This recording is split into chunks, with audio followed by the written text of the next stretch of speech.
మనం గత కొద్ది వారాలుగా యేసుక్రీస్తు ప్రభువు మనందరి జీవితాల్లో రక్షణ పొందిన ప్రతి వ్యక్తి ఎలా ఉండాలో, ఎలా జీవించాలో, ఆయన ఎలా కోరుకుంటున్నాడో మీతో కొన్ని విషయాలు పంచుకుంటూ ఉన్నాడు. ఎందుకంటే యేసయ్యకు ఒక ఎక్స్పెక్టేషన్ ఉంటుంది కదండి. కాబట్టి ఇప్పుడు మనందరికి ఒక ఎక్స్పెక్టేషన్ ఉంటుంది. మీ బాబు 3.5 years కంప్లీట్ చేసుకున్నారు అనుకోండి, మీరు ముందే ప్లాన్ చేస్తారు స్కూల్కి, ప్లే స్కూల్కి వేయడానికి, రైట్? ఈ రోజులు ఇంకా అర్లీగా 2 years అప్పుడే వేసేద్దామని ప్లాన్ చేసేసుకుంటున్నారు. నెక్స్ట్ ఓకే, ఆ ప్రైమరీ స్కూల్ అయిపోయిన తర్వాత మళ్ళీ హై స్కూల్కి వేయడానికి మీరు ప్లాన్ చేస్తారు. అలాగే నెక్స్ట్ మీరు ఇంకా కాలేజ్కి పంపించడానికి, లేక యూనివర్సిటీకి పంపించడానికి మీరు ప్లాన్ చేస్తారు కదండి. సో అది అయిన తర్వాత నెక్స్ట్ మళ్ళీ మీరు జాబ్ కోసం కదా. సో మనందరికి ఒక ప్లాన్ ఉంటుంది కదండి, ఒక ఎక్స్పెక్టేషన్ ఉంటుంది, మనకు ఒక ప్లాన్ ఉంటుంది. సో మన పిల్లలు ఇలా ఉండాలి, మన పిల్లలు ఇక్కడికి వెళ్ళాలి, మన పిల్లలు ఇక్కడ చదువుకోవాలి, మన పిల్లలు వీరితో సహవాసం చేయాలి, మన పిల్లలు ఇలా ఎదగాలని తల్లిదండ్రులుగా మన పిల్లల పట్ల మనకు కొన్ని అంచనాలు, మనకు కొన్ని ఎక్స్పెక్టేషన్స్ మనకు ఉంటాయి కదండి. సో ఇది ఎంత సర్వసాధారణమో యేసుక్రీస్తు కూడా అటువంటి అంచనాలు నా పట్ల, మీ పట్ల, మనందరి పట్ల ఆయన కూడా కలిగి ఉన్నాడు. ఏంటి ఆ ఆశ, ఏంటి ఆ అంచనా, ఏంటి ఆ ఎక్స్పెక్టేషన్ అంటే మనందరూ కూడా ఫలించాలని యేసయ్య కోరుతున్నారు. చెప్పండి, మనందరూ కూడా ఫలించాలని. ఎటువంటి జీవితం కలిగి ఉండాలండి? ఫ్రూట్ఫుల్ లైఫ్, ఫలభరితమైన జీవితం మనం కలిగి ఉండాలి. అయితే ఎటువంటి ఫలాలు ఫలించాలి? మనం ఎటువంటి ఫలాలు ఫలిస్తే యేసయ్య దాన్ని చూసి సంతోషిస్తాడు? ఎటువంటి ఫలాలు ఫలించాలంటే గలతీ పత్రిక 5వ అధ్యాయము 22లో అక్కడ కొన్ని ఫలాల గురించి వ్రాయబడ్డాయి, రైట్? ఇట్స్ ఆల్ యాక్చువల్గా ఇది వన్ ఫ్రూటే but with different flavours.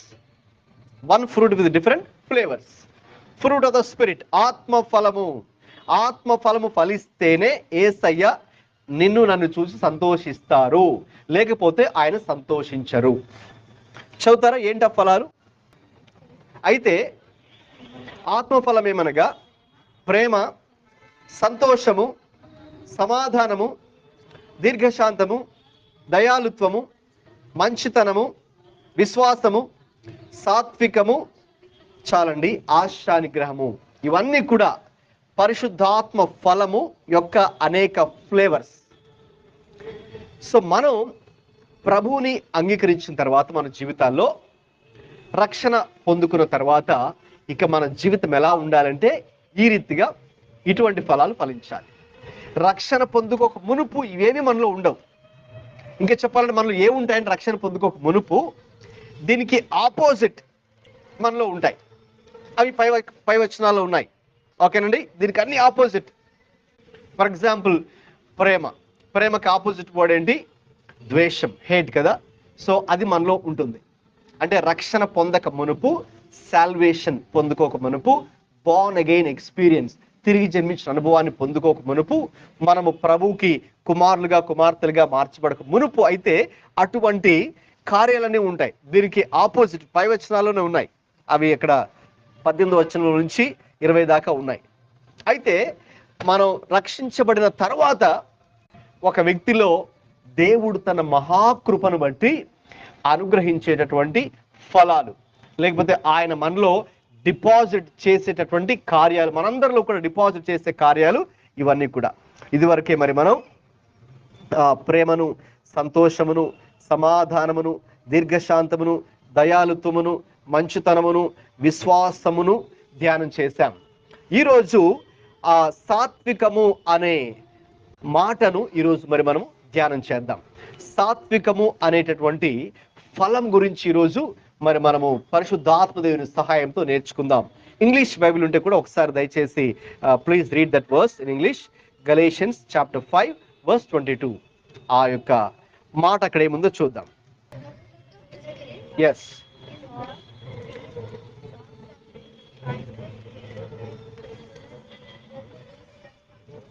Right, చాలండి. అవన్నీ కూడా అందులో మనకు తెలుగులో సాత్వికము అని రాస్తారు కదండి. ఇంగ్లీష్లో అక్కడ ఏముందండి? ఏం నోటీస్ చేశారు మీరు? జెంటిల్నెస్. ఏముందండి? జెంటిల్నెస్. ఓకే, సాత్వికము, జెంటిల్నెస్ అనే యొక్క ఫలం గురించి ఈరోజు మరి మనము ధ్యానం చేద్దాం. ఇది చాలా చాలా చాలా ప్రాముఖ్యమైనటువంటి ఫలం. ఎందుకంటే ఈ రోజుల్లో మనం ఎక్కడికి పోయినా, రైట్, మీరు మార్నింగ్ లెగిసినప్పటి నుంచి ఫస్ట్ మీరు పాలు ఒకవేళ కొనాలనుకుంటే పాలు పెరుగు అమ్మే షాప్లోకి వెళ్ళారనుకోండి, అక్కడ మొదలుపెట్టి, ఓకేనా, మళ్ళీ మీరు కనుక బేకరీలోకి వెళ్ళి, లేదు మళ్ళీ మీరు టిఫిన్స్ కొనుక్కోవడానికి అక్కడికి వెళ్తే, మళ్ళీ మీరు గ్రాసరీస్ కొనుక్కోవడానికి ఒక సూపర్ మార్కెట్కి వెళ్ళారనుకోండి, లేదు తర్వాత మరి సాయంకాలం మీరు చక్కగా వాకింగ్ చేయడానికి ఒక పార్క్ బీచ్కి వెళ్ళారనుకోండి, రైట్, తర్వాత ఈవినింగ్ ఒక రెస్టారెంట్ మీరు వెళ్ళారనుకోండి, ఈ అన్ని ప్లేసెస్లో కూడా, రైట్, మనకి ఎక్కడ కూడా చాలా మటుకు కనిపించనిది ఈ సాత్వికం కదండి. సో దీనికి ఆపోజిట్ మీకు కనిపిస్తుంది. ఆపోజిట్ ఏంటి? హార్ష్నెస్, రూడ్నెస్, కఠినంగా మాట్లాడడం కదండి, గౌరవం లేకుండా మాట్లాడడం, విలువ ఇవ్వకుండా మాట్లాడడం, దురుసుగా ప్రవర్తించడం, బూతులు మాట్లాడడం, హార్ష్గా ట్రీట్ చేయడం, ఏమాత్రం కూడా మేనర్స్ లేకుండా ప్రవర్తించడం, మనల్ని కాళ్ళు తొక్కి వెళ్ళిపోతుంటారు కానీ ఏమాత్రం కూడా సారీ చెప్పరు కదండి, అరవడం, కేకలేయడం. హాస్పిటల్కి వెళ్ళారనుకోండి, మేబీ గవర్నమెంట్ హాస్పిటల్లోకి, అక్కడ నర్సులు ఎలాగా వచ్చిన పేషెంట్స్ని ట్రీట్ చేస్తుంటారో మీరు చూసారు ఎప్పుడైనా? ఆ బీపీ షుగర్ టెస్ట్ చేసే వాళ్ళు, నర్సులు, అక్కడున్న వాళ్ళు ఎలాగ జనాలు ట్రీట్ చేస్తుంటారో, అరుస్తుంటారో మీరు చూసారా? సో వారిలో ఏమైనా జెంటిల్నెస్ మీకు కనిపించింది ఎప్పుడైనా? సాత్వికం కనిపించింది వాళ్ళ ముఖాల్లో? లేక సూపర్ మార్కెట్లో అమ్మే వాళ్ళలో కానీ, లేకపోతే హోటల్లో సర్వ్ చేసే వాళ్ళలో కానీ, ఓకేనండి, మనకు కనిపించనిదే సాత్వికం. You don't see much. అందుకే మనకి సాత్వికం అంటే ఏంటో తెలియదు. ఎందుకంటే అది మనం చూడం కాబట్టి, లోకంలో మనం చూడం, లోకస్తుల్లో అది మనకు కనబడదు. అయితే ఎవరిలో చూడగలం, ఎవరిలో కనిపిస్తుంది, అది మనం చూసినట్లయితే అది మొదటిగా దేవునిలో మనం చూడగలం ఆ లక్షణం. అలాగే నెక్స్ట్ కనిపించాల్సింది దేవుని ప్రజలలో అది మనకు కనిపించాలి. సో అది మనలో అది కనబడాలి. ఏంటి దీని గురించి మనం ఆలోచిస్తే, ఓకేనా, ఇది మనకు ఇంకొక మాట ఎగ్జాక్ట్లీ మత్తయి సువార్త 5:5లో కూడా ప్రభువారే దీని గురించి మాట్లాడారు. ఒకసారి చదువుతారా please? Read Matthew 5:5. What is this gentleness is all about? సాత్వికులు ధన్యులు, వారు భూలోకమును స్వతంత్రించుకొందురు. చూసారా? ఈ జెంటల్నెస్ కి ఇంకొక సినానిమ్, ఇంకొక వర్డ్ ఏంటి అంటే మీక్నెస్.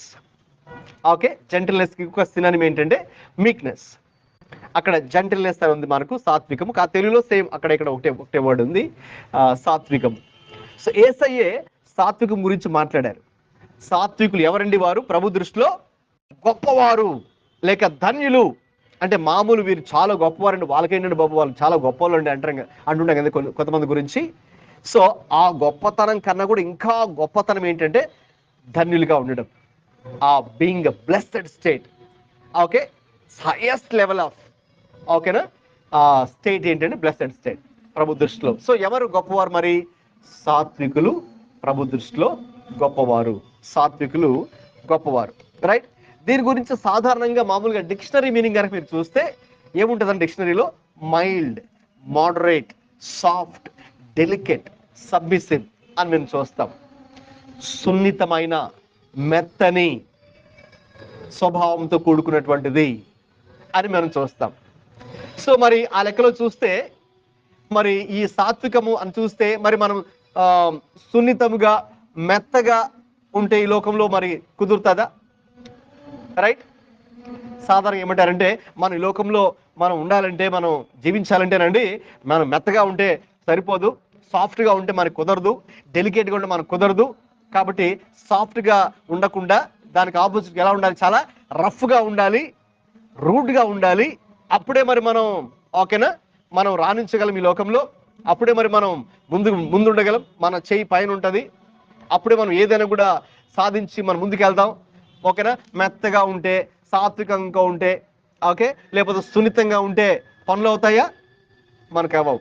పనులు అవ్వాలంటే మీరు అక్కడ గట్టిగా అరవాలి, రూడ్గా ఉండాలి, హార్ష్గా ఉండాలి. సున్నితంగా మెత్తగా ఉంటే ఒక సామెత ఉంది, మెత్తటోని చూస్తే మొత్తాలు అనిపిస్తుంది అంటే ఎవరికైనా. నేను ఒకరు చెప్పడం నేను విన్నాను, మెత్తటోని చూస్తే ఎవరికైనా కూడా ఏం చేయాలనిపిస్తుంది అంటారా? మొత్తాలు అనిపిస్తుంది అంట.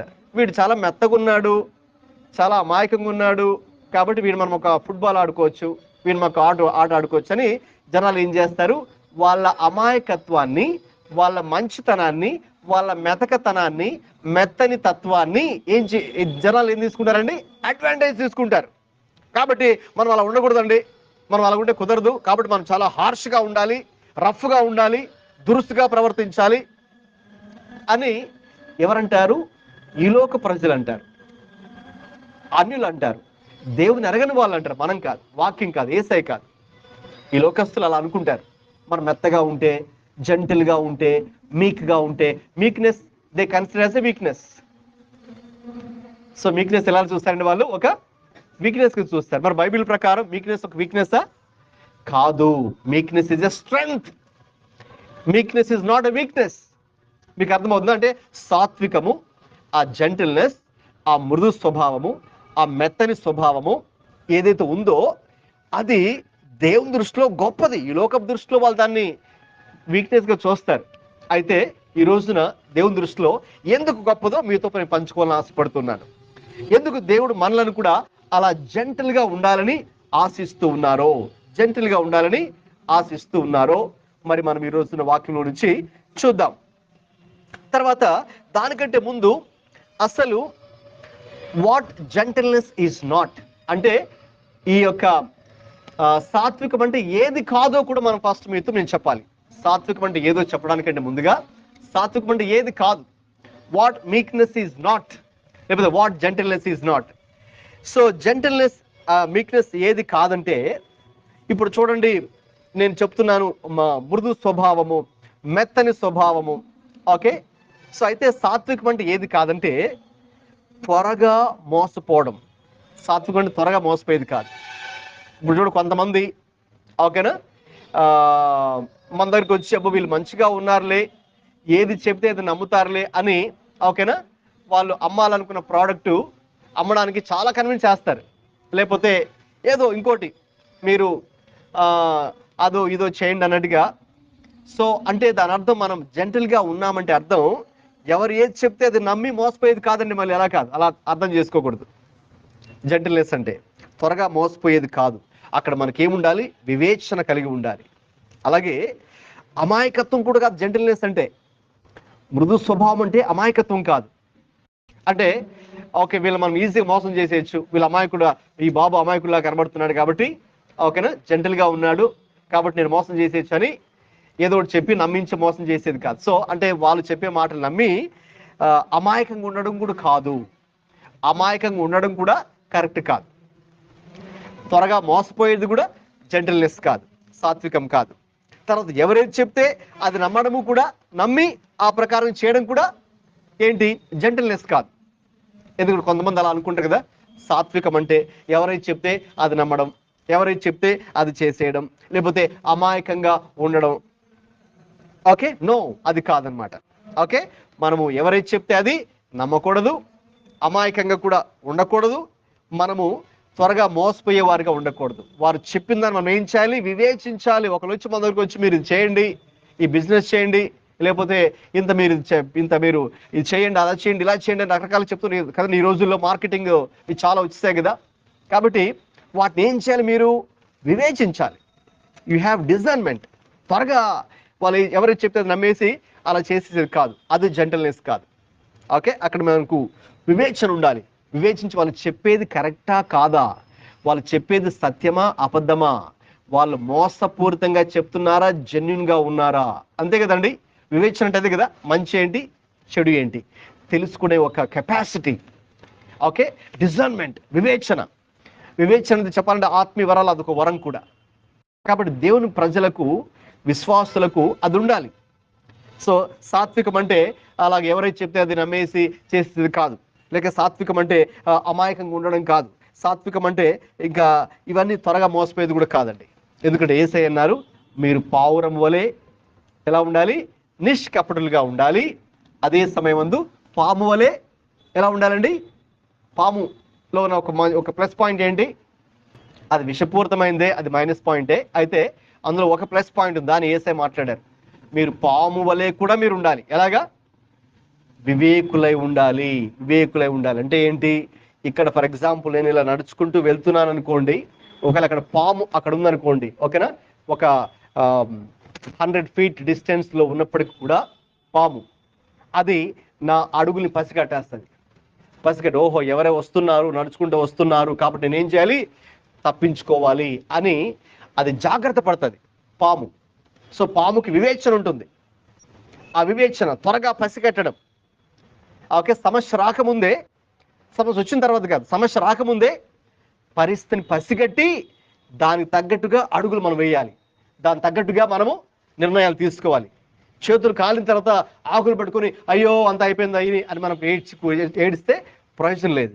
సమస్య రాకముందే, ఓకే, సమస్య ఎలా రావచ్చు అని మనం ఊహించాలి, ముందే గెస్ చేసి ఓకే ఇలా సమస్య రావచ్చు కాబట్టి నేను ఈ నిర్ణయం తీసుకోవాలి, నేను అక్కడికి వెళ్ళకూడదు, లేకపోతే వీళ్ళతో స్నేహం చేయకూడదు, లేకపోతే ఈ డెసిషన్ తీసుకోకూడదు అని ఓకే మనమే ప్రాక్టికల్ మన అనుదిన జీవితంలో వివేచన అంటే అది మంచి ఏంటి చెడు ఏంటి, ఓకే, దేవుడు ఏది కోరుకుంటాడు, దేవుడు ఏది ఆశించాడు, ఏది ఆత్మీయమైంది ఏది ఆత్మీయమైంది కాదు, ఏది స్పిరిచువల్ ఏది వరల్డ్లీ, ఏది సాతానికి సంబంధించింది ఏది దేవుడికి సంబంధించింది, ఓకే, అన్నిట్లో మీరు అలా వివేచిస్తారు. ఎవరైనా ఒకరు మాట్లాడుతున్నా, ఎవరైనా ఒకరు ఏదైనా చెప్తూ ఉన్నా మీరు వెంటనే గుడ్డిగా ఓకే ఎవరు ఏది చెబితే అది నమ్మేవారుగా మీరు ఉండరు, ఓకేనా, త్వరగా నమ్మి మోసపోయేవారుగా మీరు ఉండరు. ఎందుకంటే ఈ రోజుల్లో ప్రజల్ని మోసం చేయడం చాలా ఈజీ, అందుకే మనకు వివేచన కావాలి. సో మొట్టమొదటిగా ఈ యొక్క సాత్వికం ఏంటి అంటే అది మనకి ఏది కాదో మనం తెలుసుకోవాలని మీకు చెప్పాను. సాత్వికం అంటే ఏది కాదని చెప్పానండి, త్వరగా మోసపోవడం కానీ, అమాయకత్వం కానీ, ఎవరైతే చెప్తే నమ్మి ఆ ప్రకారం చేయడం కానీ సాత్వికం అయితే కాదు. ఓకే, అయితే ఏంటి సాత్వికం అంటే? సాత్వికం అంటే మరి మనకున్నటువంటి బలం, మనకున్నటువంటి శక్తి, మనకున్నటువంటి అధికారం అన్నీ కూడా కంట్రోల్లో పెట్టుకోవడం. Having strength, power, authority under control is gentleness. ఈ సాత్వికమున్న వ్యక్తి అతడు బలహీనుడు కాదు, బలవంతుడు దేవుని దృష్టిలో. ఓకే, దేవుడు కోరుకున్నటువంటి ఆ యొక్క సాత్వికుడు ఎవరంటే అతడికి బలం ఉంటుంది, శక్తి ఉంటుంది, అధికారం ఉంటుంది, అన్నీ ఉంటాయి. అయితే అతడు దాన్ని దేవుడికి తనను తాను అప్పగించుకున్న వ్యక్తి కాబట్టి అవన్నీ రైట్ వేలో ఎక్సర్సైజ్ చేయాలి. మనం అక్కడ దేన్ని కూడా మిస్యూజ్ చేయం, రైట్, దాన్ని హార్ష్గా మరి మనం ట్రీట్ చేసేవారుగా మరి మనము ఉండకూడదు, రైట్. సో కాబట్టి ఈ రోజున కొన్ని విషయాలు ధ్యానం చేద్దాం. మొట్టమొదటిగా నేను మీతో చెప్పినట్టుగా ఈ సాత్వికమైన లక్షణం ఎవరిలో మనం చూడగలం? లోకంలో ఎక్కడ మనకు, మార్కెట్లో ఎక్కడ మనకు కనబడదు, స్కూల్స్లో, కాలేజెస్లో, యూనివర్సిటీలో మనకి ఇది కనబడదు. ఎవరిలో మనం చూస్తాం ఈ లక్షణాన్ని? చదవండి, కీర్తన 103, 13, 14.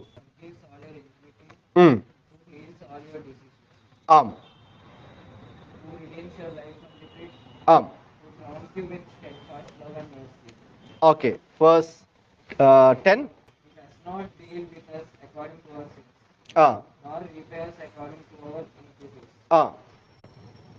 సో అక్కడ మర్సీ అని చూసాం కదా ఇంతకుముందు. సో దేవుడు ఏంటంటే ఒక తండ్రి వలె, God is gentle like a father with us. So దేవుడు మన ఎడల ఓకేనా ఒక మంచి తండ్రి ఏ రీతిగా తన పిల్లల పట్ల ఆయన నడుచుకుంటాడో ఆ రీతిగా మన దేవుడు మన పట్ల ఆయన తన యొక్క సాత్వికమును చూపించే దేవుడై ఉన్నారు. ఈ సాత్వికం అలాగే కీర్తన 23 మనకు బాగా తెలిసిన కీర్తన కదండి. సరే, దాన్ని చూడకుండా మనం చెప్పగలరా? కీర్తన 23లో దేవుడు తనను తాను ఎలా మనకు పరిచయం చేసుకున్నాడు చెప్పండి. రైట్, ఆయన మనకు కాపరిగా కదా. సో ఇప్పుడు కాపరిలో ఆ యొక్క జెంటిల్నెస్ ఉంటుందా ఉండదా చెప్పండి? సాత్వికం ఉంటుందా కాపరిలో? ఇప్పుడు గొర్రెలు కదా, ఏమైనా అది కింద పడి దానికి కాలు విరిగింది అనుకుందాం. కాలు విరిగితే మరి ఏం చేస్తాడు ఆ మంచి కాపరి? సర్లే దాని కాలు విరిగితే నాకేంటి అని నేను వెళ్ళిపోతాను, ముందుకు వెళ్ళిపోతాడా? వెళ్ళిపోవడానికి ఏం చేస్తాడు? దాన్ని కడతాడు, కాలుని కడతాడు. ఒకవేళ కాలు కట్టినా కూడా అది ఇంకా కుంటుతూ సరిగ్గా నడవలేకుండా ఉందనుకోండి, మళ్ళీ అలా పడిపోతుంది, కొంచెం ముందుకెళ్ళి మళ్ళీ పడిపోతుంది, కొంచెం ముందుకెళ్ళి మళ్ళీ పడిపోతుంది అనుకోండి ఆ గొర్రె. అప్పుడు ఏం చేస్తాడని మళ్ళీ దాన్ని తీసుకొని ఏకంగా తన మెడ మీదే వేసుకొని దాన్ని మోస్తూ కూడా వెళ్తాడు. ఒక మంచి కాపరైతే, ఆ పర్సన్ మంచి వ్యక్తి అయితే, ఆ వ్యక్తి ఎందుకంటే వాళ్ళలో చెడ్డవాళ్ళు కూడా ఉంటారు కాబట్టి సరే అది ఎటుపోతే నాకేంటి ఈ రోజుల్లో కదండి. సో చెడ్డవాళ్ళు కూడా ఉన్నారు కాబట్టి, అంటే న్యాచురల్గా వాళ్ళు కలిగి ఉండవలసినటువంటి ఆ ప్రేమ అఫెక్షన్ కూడా చూపించే వాళ్ళు కూడా ఈ రోజుల్లో కరువు అవుతుంది. కాబట్టి అంత్య రోజుల్లో ఉన్నాం కాబట్టి యేసయ్య అంత్యకాలంలో ఉన్నామని చెప్పడం ఒక సైన్ ఏంటంటే అనేకులలో ప్రేమ చల్లారును. అంటే న్యాచురల్గా కలిగి ఉండవలసినటువంటి ఆ లవ్ అఫెక్షన్ కూడా ఉండదు కొంతమంది తండ్రులకు తల్లులకు, రైట్. కాబట్టి కొంతమంది అలాగా కనేసి అలా చెత్తబొట్టలు పడేసి వెళ్ళిపోయే తల్లులు కూడా చాలా మంది రోజుల్లో ఉన్నారు. అందులో ఆ డ్రైనేజ్లో పడేసి వెళ్ళిపోయే తల్లులు కూడా ఉన్నారు. అంటే న్యాచురల్ తన బిడ్డ పట్ల కలిగి ఉండాల్సిన ప్రేమ అఫెక్షన్ కూడా కలిగి లేరు చాలా మంది. సో కాబట్టి ఒక మంచి వ్యక్తి అయితే అలా చేయడు కదా. ఒక మంచి కాపర్ అయితే ఏం చేస్తాడండి? మంచి కాపర్ అయితే ఏం చేస్తాడు? He cares and he loves them కదా. కాబట్టి ఇది దేవునిలో మనం చూస్తాం. అందుకే యేసయ్య అన్నారు, చదవండి మత్తయి సువార్త 11:29. నేను సాత్వికుడను, దీన మనస్సు గలవాడను.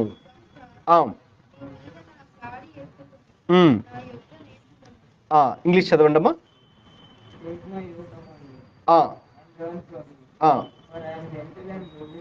For I am gentle. చూసారా? ఫర్ ఐ యామ్ జెంటిల్, నేను సాత్వికుడను అని యేసయ్యే చెప్తున్నారు.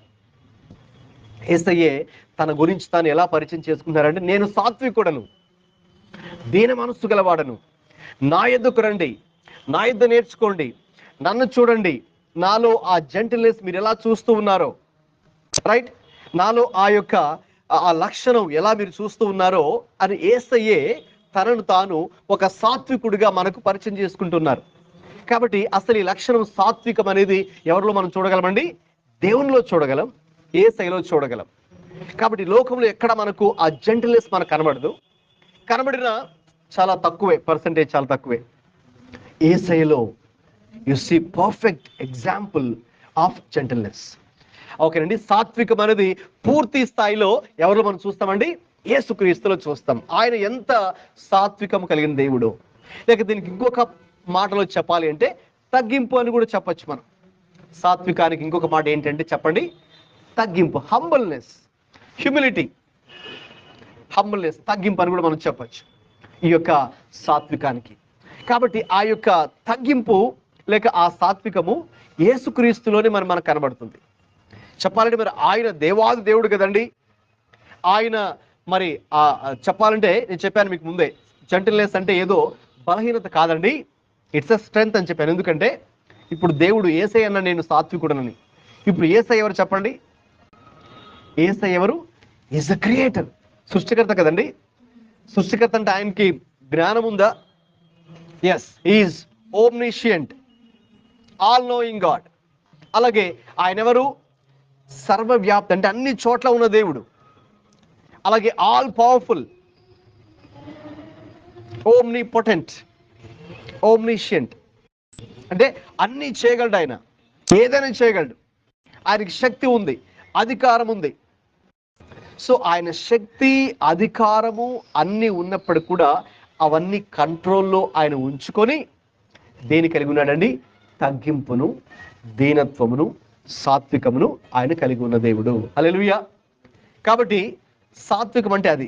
మనకు అథారిటీ ఉంటుంది, మనకు పవర్ ఉంటుంది, మన దగ్గర డబ్బు ఉండొచ్చు, మన దగ్గర ఎడ్యుకేషన్ ఉండొచ్చు, మన దగ్గర హై క్వాలిఫికేషన్ ఉండొచ్చు, అన్నీ ఉండొచ్చు. అయితే everything is in under control of the lord. Okay. కాబట్టి మనం ఆ ఉన్నాయని చెప్పి వాటిని బట్టి మరి మనము గర్వించం, వాటిని బట్టి మరి మనం అతిశయించం, వాటిని మనం మెయిన్ క్రైటీరియాగా పెట్టుకొని మనం జీవితంలో తిరగం. అయితే అవన్నీ ఉంటాయి, ఓకే, ఇప్పుడు చెప్పినవన్నీ ఉంటాయి, కానీ everything will be under control. కాబట్టి దానికి మాదిరి యేసుక్రీస్తు ప్రభువే. యేసుక్రీస్తు ప్రభు కూడా ఈ లోకంలో ఉన్నప్పుడు ఆయన ఎలా జీవించాడండి? ఆయన నాకు అధికారం ఉంది, నాకు హక్కు ఉంది అని చెప్పి ఆయన ఎలా పడితే అలా జీవించలేదు కదా. ఆయన ఎలా జీవించాడండి? సాత్వికముతోనే, తగ్గింపుతోనే, దీనత్వంతోనే జీవించాడు. నాకు అధికారం ఉంది, నేను ఏది పడితే చేసేసి అని చెప్పేసి ఆయన ఏది పడితే అది చేయలేదు. మీకు అర్థమవుతుందండి? So everything is under control. కాబట్టి యేసుక్రీస్తు ప్రభువే మనకు ఒక మంచి మాదిరి, ఆయనే మనకు ఒక మంచి మాదిరి. అలాగే గమనించండి, దేవుని యొక్క వాక్యం తెలియచేస్తున్న విషయం ఇంకొక వాక్యం మీకు చూపిస్తాను. 2 తిమోతి పత్రిక 1:7.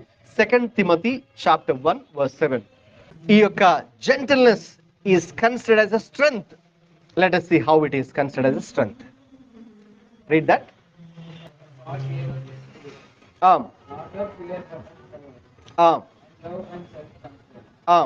ఓకే, తెలుగులో చదవండి అదే వాక్యాన్ని. 2 తిమోతి 1:7. దేవుడు మనకు శక్తియు ఇంద్రియ నిగ్రహము గల ఆత్మనే ఇచ్చాడు. పిరికితనము గల ఆత్మనియలేదు. చూసారా, దేవుడు మనకు పిరికితనము గల ఆత్మనివ్వలేదు. సో దట్ మీన్స్ ఈ జెంటిల్నెస్ అనేది ఇది ఒక బలహీనత కాదు, ఇది మనకు ఒక బలం. ఓకే, ఆ ప్రేమ, ఆ శక్తి, ఆ ఇంద్రియ నిగ్రహం గల ఆత్మ ఏదైతే ఉందో, ఓకేనండి, అది ఒక బలముగా దేవుడు చెప్తున్నాడు ఇక్కడ. కాబట్టి ఏకంగా యేసయ్య కలిగి ఉన్నాడు కాబట్టి అది ఇప్పుడు మనకు దానిని దేవుడు స్ట్రెంగ్త్ గా మారుస్తూ ఉన్నాడు, స్ట్రెంగ్త్ గా మారుస్తున్నాడు. అందుకే అపోస్తలుడైన పౌలు తన జీవితంలో ఆయన కూడా సేమ్ జెంటిల్నెస్ ని ఎక్సర్సైజ్ చేశారు. ఎందుకంటే యేసయ్య భూమి మీద ఉన్నప్పుడు ఆయన కూడా అలాగే నడుచుకున్నారు కాబట్టి తన జీవితంలో పౌలు కూడా అదే చేశారు. చదువుతారా వాక్యాన్ని? 1 కొరింథీ పత్రిక 4వ అధ్యాయము 20-21. 1 Corinthians chapter 4 verses 20 and 21.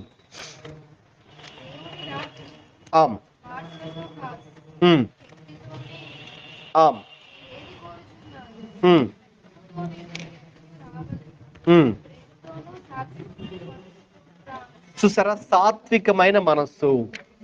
పౌలు తన జీవితంలో ఆయన సువార్త సేవ చేసేటప్పుడు మనుషుల్ని కలుసుకొని వారు దేవుని ప్రేమ గురించి చెప్తున్నప్పుడు కూడా సాత్వికమైన మనస్సు కలిగి ఆయన దేవుని సేవ చేశారు. సాత్వికమైన మనస్సు చాలా చాలా ప్రాముఖ్యమైందండి. సాత్వికమైన మనస్సు మన జీవితాల్లో మనం దాన్ని కలిగి ఉండాలి. అయితే సాత్వికమైన మనస్సు ఇప్పుడు మనలో ఉందా లేదా అని ఎలా తెలుస్తుంది? మీకు నేను పరీక్షలు, it's like you can test your self. ఓకేనా? మనం కొన్ని పరీక్షలు పెట్టుకోవచ్చు. ఏంటి మొదటి పరీక్ష అంటే యాకోబు 1:21 ప్రకారం చూస్తారా, ఇప్పుడు నీలో నాలో జెంటిల్నెస్, సాత్వికం ఉన్నదా లేదా తెలిసిపోతుంది. జేమ్స్ 1:21.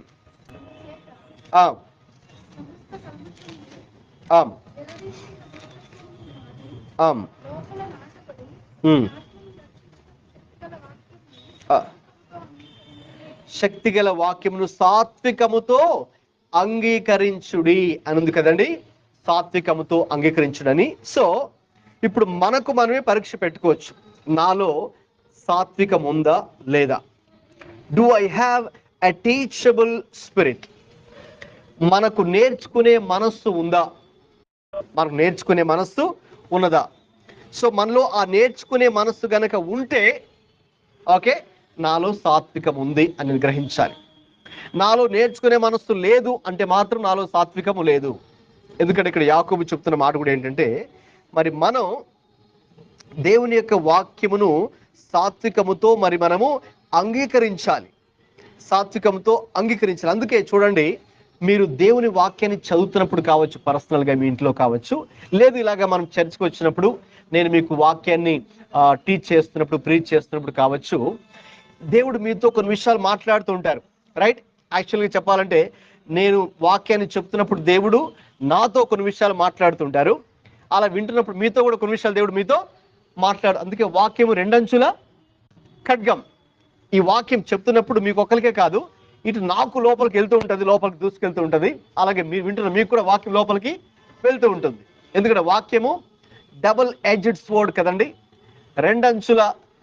ఓకేనా? 2 వైపులా ఇది చాలా వాడిగా ఉన్నటువంటి, పదునుగా ఉన్నటువంటి ఖడ్గం ఇది, డబుల్ ఎడ్జ్డ్ స్వర్డ్. సో కాబట్టి వాక్యాన్ని నేను ఓపెన్ చేసి మీకు చెప్తున్నప్పుడు ఇటు నాకు లోపలికి వెళ్తూ ఉంటుంది, అటు మీకు లోపలికి వెళ్తుంటుంది. అది వెళ్ళినప్పుడు హౌ డు యూ రెస్పాండ్? నువ్వు ఎలా రెస్పాండ్ అవుతావు? అవును తండ్రి, మీరు ఈరోజు నాతో ఈ విషయంలో నాతో మాట్లాడుతున్నారు. ఫర్ ఎగ్జాంపుల్ ఇదే టాపిక్ తీసుకుంటే, దేవా అవును, జెంటిల్నెస్ గురించి అంటే సాత్వికం గురించి మీరు నాతో చెప్తున్నారు. నాలో సాత్వికము చాలా తక్కువ ఉంది. లేదంటే నాలో తగ్గింపు చాలా తక్కువ ఉంది, నేను చాలా విషయాల్లో గర్వించే వ్యక్తిగా ఉన్నాను, నాలో కొన్ని విషయాల్లో గర్వము ఏలుతూ ఉంది నాయన, ఇది వాస్తవమే, కరెక్టే.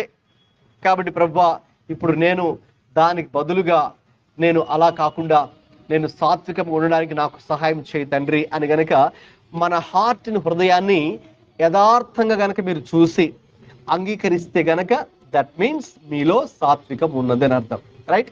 అలా గనక అలా కాకుండా వాక్యం ఎదుకు వచ్చినప్పుడు, లేక వాక్యం కొన్నిసార్లు నేను చెప్పాను, అది లోపలికి దూసుకు వెళ్ళిపోతుంది అనమాట. ఖడ్గం యొక్క స్వభావం ఏంటి? లోపలికి దూసుకుని పోయే స్వభావం.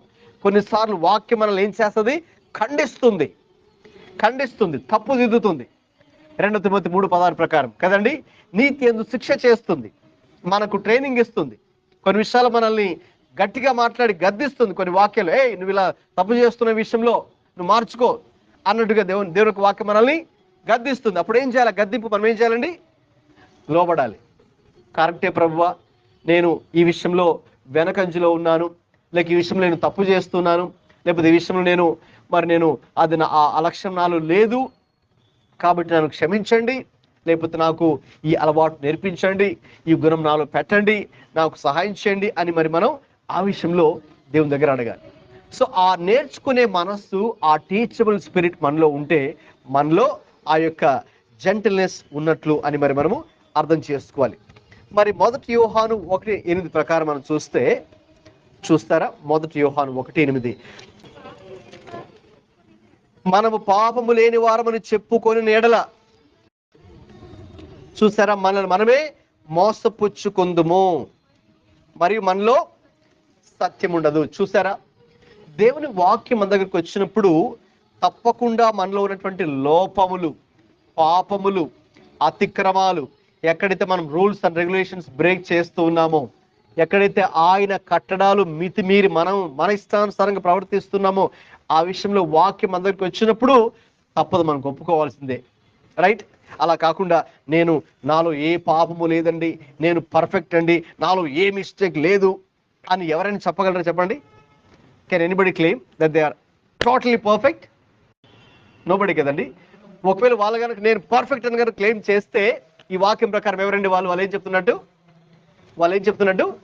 అబద్ధం చెప్తున్నట్టు.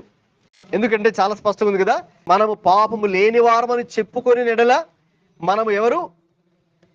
మనల్ని మనం మోసపుచ్చుకుందాము మరియు మనలో సత్యం ఉండదు. దట్ మీన్స్ మనలో అబద్ధమే ఉంది. వీఆర్ టెలింగ్ లైస్. ఓకే, మనం అబద్ధం చెప్తున్నాం అంటే మనలో ఏ తప్పు లేదు, ఏ మిస్టేక్ లేదు, ఏ లోపము లేదు, మనం చాలా పర్ఫెక్ట్ అని కనుక మనల్ని మనం క్లెయిమ్ చేసుకుంటూ ఉంటే, ఓకేనా? లేకపోతే నాకు అన్నీ తెలుసు, నేను చేస్తే అంతా కరెక్టే, ఓకేనా, నేను తీసుకున్న డెసిషన్ అంతా కూడా కరెక్టే, లేకపోతే అలా గనక మన గురించి మనం అనుకుంటూ ఉంటే మనల్ని మనమే మోసపుచ్చుకుంటూ ఉన్నాము, మనలో అసత్యం ఉండదు. తప్పకుండా వాక్యం మన దగ్గరికి వచ్చినప్పుడు వాక్యం ఏం చేస్తుందంటే మనలో ఉన్నటువంటి లోపములను, మిస్టేక్స్ని, ఎక్కడైతే మనం రూల్స్ బ్రేక్ చేస్తున్నామో, ఆయన వాక్యాన్ని బ్రేక్ చేస్తున్నామో, ఆయన ఇచ్చిన కమాండ్స్ మనం బ్రేక్ చేస్తున్నామో, దేవుడు మాట్లాడతాడు. తప్పకుండా ఆయన మాట్లాడతాడు కదండి. మాట్లాడి మనం స్పందించాలి, ఒప్పుకోవాలి. అది నెక్స్ట్ వెంటనే ఉన్న వచనం చదవండి ఒకసారి, ఏముందో వర్స్ 9. మన పాపములను మనము అదండి ఒప్పుకొనిన ఎడల. చాలా మంది ఒప్పుకోరు, చాలా మంది తమ తప్పులను, పాపములను ఒప్పుకోరు. ఏం చేస్తారు? 2 పనులు చేస్తారు. అయితే ఒకటి, సమర్థించుకుంటారు, they justify what they do. Second thing, they cover it up. తమ తప్పులను ఏం చేస్తారు చాలా మంది మనుషులు అంటే 2 రకాలుగా ప్రవర్తిస్తుంటారు. ఒకటి, వాళ్ళు సమర్థించుకుంటారు, అది కరెక్టేనండి అన్నట్టుగా వాళ్ళు మాట్లాడతారు. రెండవది ఏం చేస్తారు? దాన్ని తెలియకుండా చక్కగా కప్పెట్టేస్తారు. ఓకే, ఆ 2 మనం చేయకూడదు. ఏం చేయాలి? మన పాపములను మనము ఒప్పుకొనిన ఎడల. ఒప్పుకోవాలని వాక్యం సెలవిస్తుంది. ఎందుకంటే వాక్యం అందరికి వచ్చినప్పుడు అది ఖడ్గం లాంటిది కాబట్టి అది మన లోపల దూసుకెళ్ళిపోద్ది. కరెక్ట్? నేను చెప్పాను, ఇటు నాకు చెప్తున్నప్పుడు నాకు లోపల దూసుకెళ్ళిపోతుంటుంది, వింటున్నప్పుడు మీకు లోపలికి దూసుకెళ్ళిపోయి మొత్తం ఎలాగైతే ఒక స్కాన్ మెషిన్ చేసినట్టుగా, లేక ఎక్స్రే మెషిన్ కదా, అంతా కూడా మనకు లోపల పార్ట్స్ని కదా చూపించి మనకు ఒక ఇమేజ్, మళ్ళీ మనకి ఆ స్కాన్డ్ ఇమేజ్ చూపిస్తారు డాక్టర్స్. అలాగే మన లోపల ఫర్ ఎగ్జాంపుల్ ఇది ఒక ప్రాబ్లం ఏదో ఉంది, ఒక అబ్నార్మాలిటీ ఏదో ఉంది, రైట్?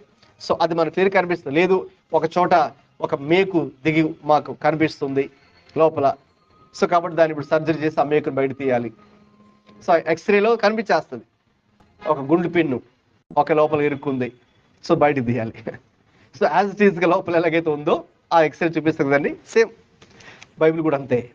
మన వాక్యం చదువుతున్నప్పుడు కానీ వింటున్నప్పుడు కానీ అలాగా యాజ్ ఇట్ ఈస్గా మన యొక్క అంతరంగం, మన లోపల ఎలా ఉంది, మన స్వభావం అంతా కూడా యాజ్ ఇట్ ఈస్గా చూపించినప్పుడు మనం ఏం చేయాలి? రెస్పాండ్ అవ్వాలి. ఇప్పుడు ఎక్స్రేలో అది ఒక మిస్టేక్ ఉందని ఆయన చెప్తున్నా కూడా ఏ లేదు డాక్టర్ గారు అంతా బాగుందంటే మనం చెప్పగలమా? ఓకే, డాక్టర్ చూపించినప్పుడు అయ్యో అలా ఉందా, అయితే మనం దాన్ని వెంటనే తీసేయాల్సిందే, అంతే కదండి. అంతేగాని అది మీకు చూపించిన తర్వాత కూడా ఏం లేదు డాక్టర్ గారు అంటారా? అంత పర్ఫెక్ట్ ఫైన్ అంటారా? లేదు కదా. No, it's not fine, it's not perfect, problem is there. దాన్ని రెక్టిఫై చేసుకోవాలి, దాన్ని తీసివేసుకోవాలి. వెంటనే ఇమ్మీడియట్ లేట్ చేస్తే మళ్ళీ ప్రమాదం, ప్రాణానికి ప్రమాదం. కాబట్టి అర్జెంట్గా మీ దగ్గర డబ్బులు ఉన్నా లేకపోయినా సపోజ్ చేసి మీరు ఏం చేయాలి? వెంటనే దాన్ని ట్రీట్మెంట్ చేసి తీసుకోవాల్సిందే. సేమ్ వే ప్రభువు మనకు ఏదైనా ఎత్తు చూపిస్తున్నప్పుడు వెంటనే మనం దాన్ని ఒప్పుకోవాల్సిందే.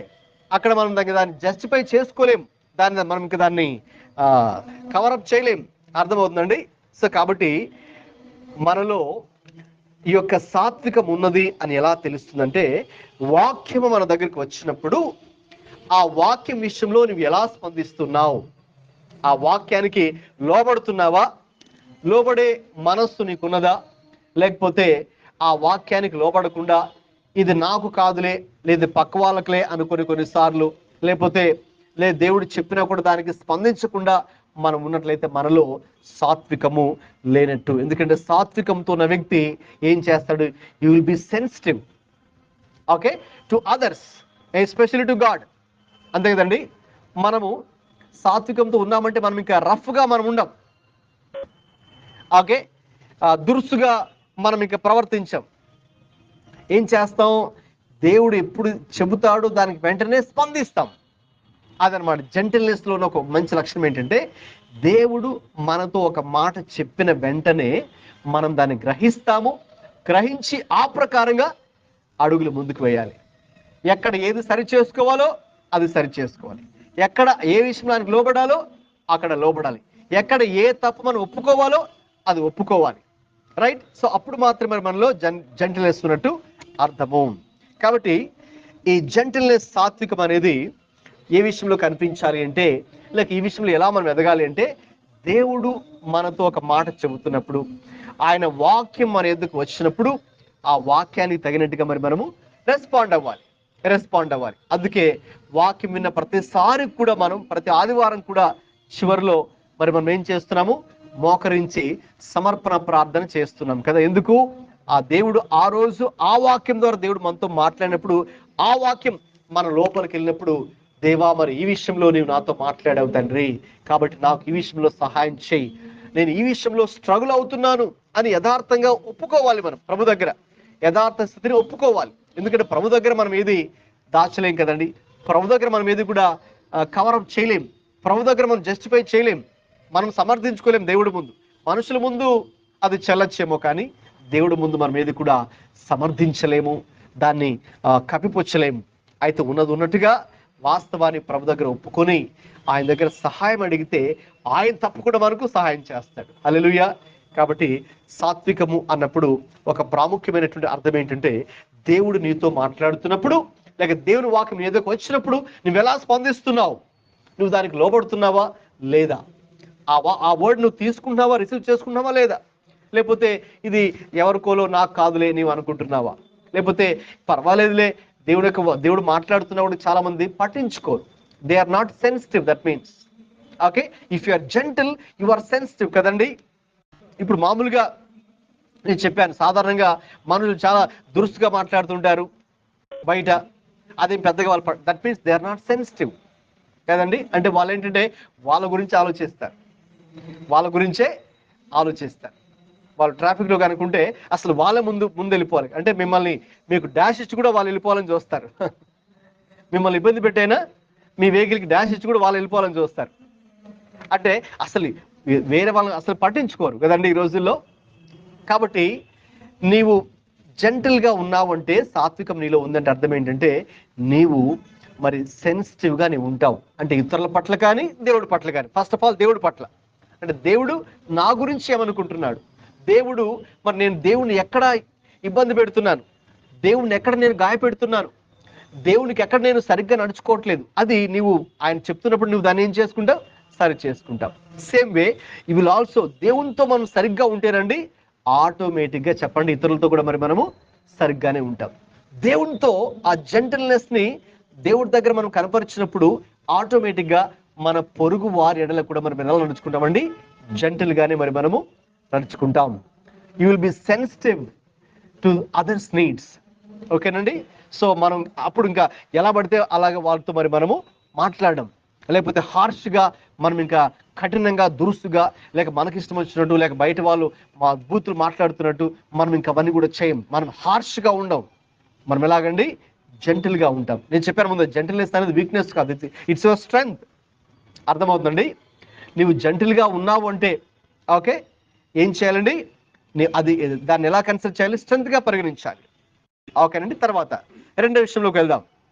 మనము జెంటిల్గా ఉన్నాము అంటే సాత్విక మనలో ఉన్నది అంటే సాత్వికానికి ఇంకో పేరు ఏం చెప్పాను, తగ్గింపు అన్నాను కదండి. తగ్గింపు మనలో ఉన్నప్పుడు దేవుడు మన జీవితంలో ఏ పరిస్థితి అనుమతించినా కూడా దానిని మరి మనము అంగీకరిస్తాం. ఏం చేస్తామండి, మన జీవితంలో దేవుడు ఏ పరిస్థితిని అనుమతించినా అంగీకరిస్తాం. You accept what God allows in your life. నీవు దాన్ని రిజెక్ట్ చేయవు. ఉదాహరణకు జానీ ఎరిక్సన్ టాడా అనే ఒక ఆవిడ అమెరికాలో ఉంటారు. ఆమె టీనేజర్గా ఉన్నప్పుడు ఏం జరిగిందంటే, ఒకసారి మీతో చెప్పినట్టున్నాను ఈ విషయం, అయితే ఇంకొక మీరు వినొచ్చు. ఆమె టీనేజ్ వయసులో ఉన్నప్పుడు స్విమ్మింగ్ అంటే ఇష్టం ఆమెకు. సో స్విమ్మింగ్ పూల్లోకి ఒకసారి స్విమ్మింగ్ చేయడానికి వెళ్ళినప్పుడు ఏం చేసిందంటే చాలా హైట్లో నుంచి ఓకేనా అందులోకి దూకేసింది, డైవ్ చేసింది. అయితే అక్కడ వాటర్ లెవెల్ చాలా తక్కువ ఉన్నాయి. ఆ పూల్లో వాటర్ లెవెల్ తక్కువ ఉన్నప్పుడు ఏం జరిగింది, మరి చాలా బలంగా ఇలాగ డైవ్ చేయడం వల్ల ఇలాగా మరి తన తల ఓకేనా ఈ సర్ఫేస్కి కింద భాగాన్ని చాలా హార్డ్గా తగిలింది. స్పీడ్గా తగలడం వల్ల ఒక్కసారిగా ఆమె యొక్క ఇక్కడ ఉన్నటువంటి నర్వస్ సిస్టమ్ అంతా కూడా ఫెయిల్ అయిపోయింది అనమాట. సో హాస్పిటల్లో అడ్మిట్ చేశారు. ఇంకా డాక్టర్ చెప్పారు, అమ్మా నువ్వు ఇంకా లైఫ్లో ఇంకా నువ్వు నడవలేవు, ఇంకా నీ బాడీ కూడా ఎక్కడ దాకా వర్క్ చేస్తాను, ఇక్కడ దాకా వర్క్ చేస్తాను అంతే, నీ హెడ్ జస్ట్ ఈ షోల్డర్ అంతే, ఇక్కడ వరకే అంతే, నెక్ ఇంకా ఇక్కడ నుంచి షోల్డర్ వచ్చి కిందకి ఇంకా నీ బాడీ ఏది పనిచేయదు, కాబట్టి నువ్వు ఎప్పుడు వీల్ చైర్లోనే ఉంటావు. అది చెప్పినప్పుడు చాలా షాక్ అయిపోయి బాధపడిపోయి ఏడ్చి ఓకేనండి ఇక దేవుడి మీద కూడా కోపం పెట్టేసుకొని ఇక చాలా నెలలు హాస్పిటల్లో ఉండాల్సి వచ్చింది. అలాగుంది. అసలు దేవుడు ఎందుకు నాకు ఇది చేశాడు, దేవుడు ఎందుకు నాకు ఈ పనిష్మెంట్ ఇచ్చి, నేను మంచి వ్యక్తిగానే ఉన్నాను కదా, నేను ఎవరికి ఏ కీడు చేయలేదు కదా, అయితే నేను మంచిగా ఉన్నా దేవుడు ఎందుకు నాకు ఈ శిక్ష అనుమతి పెట్టాడు అన్నట్టుగా ఆమె దేవుడు ఏదైతే అనుమతించాడో తన జీవితంలో దాన్ని అంగీకరించలేదు. చాలా సంవత్సరాలే పట్టింది. అయితే ఒకరోజు ఆమె హాస్పిటల్లో ఉన్నప్పుడే దేవుడు ఒక వాక్యాన్ని ఆమెకు జ్ఞాపకం చేశాడంట. రోమాపత్రిక 8:28 చదవండి. Romans chapter 8 verse 28. దేవుణ్ణి ప్రేమించు వారికి అనగా ఆయన సంకల్పము చొప్పున పిలువబడిన వారికి మేలు కలుగుటకై సమస్తమును సమకూడి జరుగుచున్నవని ఎరుగుదము అనే మాట దేవుడు ఆ హాస్పిటల్లో ఉన్నప్పుడు ఆమెకు జ్ఞాపకం చేశాడంట. జ్ఞాపకం చేస్తే అప్పటిదాకా చాలా నెగిటివ్గా ఉన్నటువంటి ఆమె, అప్పటిదాకా చెప్పాలంటే దేవుణ్ణి కూడా దూషిస్తూ తిడుతూ అసలు దేవుడు మంచోడు కాదు, దేవుడు చెడ్డోడు, దేవుడు మంచోడైతే నాకు ఎందుకు ఇది అనుమతిస్తాడు నా జీవితంలో, నేను మంచి వ్యక్తిగా ఉన్నా కదా, మంచి వ్యక్తిగా ఉన్నా దేవుడు ఎందుకు నాకు ఇది చేశాడని చాలా నెగిటివ్ థాట్స్తో ఆమె ఉన్నప్పుడు దేవుడు ఈ వచనాన్ని ఈ మాటను దేవుడు ఆమెకు చూపించినప్పుడు దేవుడు చూపించక మాట దేవుడే చెప్పాడు ఏమని, ఇదిగో దీని వెనుక నేను ఒక మంచి ఉద్దేశాన్ని కూడా కలిగి ఉన్నాను. నేనైతే మొట్టమొదటిగా నేను ప్రేమిస్తూ ఉన్నా, నిన్నేమీ శిక్షించలేదు, శిక్షించట్లేదు. నేను ఈ ఒక పరిస్థితి అనుమతించబడింది. నేనైతే నేను ప్రేమిస్తూ ఉన్నాను, నీ పట్ల ఒక ప్రణాళిక కూడా కలిగి ఉన్నాను. ఈ కార్యం వెనుక కూడా, అంటే నువ్వు ఇలా సిక్ అయ్యావు కదా, ఇలాగ నువ్వు హ్యాండిక్యాప్డ్గా మారిపోయావు కదా, దీని వెనుక కూడా ఒక గ్రేట్ ప్లాన్ నేను కలిగి ఉన్నాను అని దేవుడు చెప్పాడు. చెబితే అప్పుడు కూడా ఆమెకు తర్వాత అర్థం కాలేదు. ఇంకా తర్వాత ఆమె బయటకు వచ్చిన తర్వాత హాస్పిటల్లో నుంచి ఇంకా నెమ్మదిగా స్లోగా దేవుడు ఇంకా చెప్పాలంటే ఆమెను వాడుకోవడం దేవుడు ప్రారంభించాడు. అనేక మంది అలాగే ఎవరైతే ఉంటారో ఫిజికల్ హ్యాండిక్యాప్డ్, వారి మధ్యకు వెళ్ళి ఆమె దేవుడు గురించి చెప్పడం స్టార్ట్ చేసింది. అలాగే ఆమె చక్కగా పాటలు కూడా పాడుతుంది. అలాగే ఆమె పెయింటింగ్ చేస్తుంది.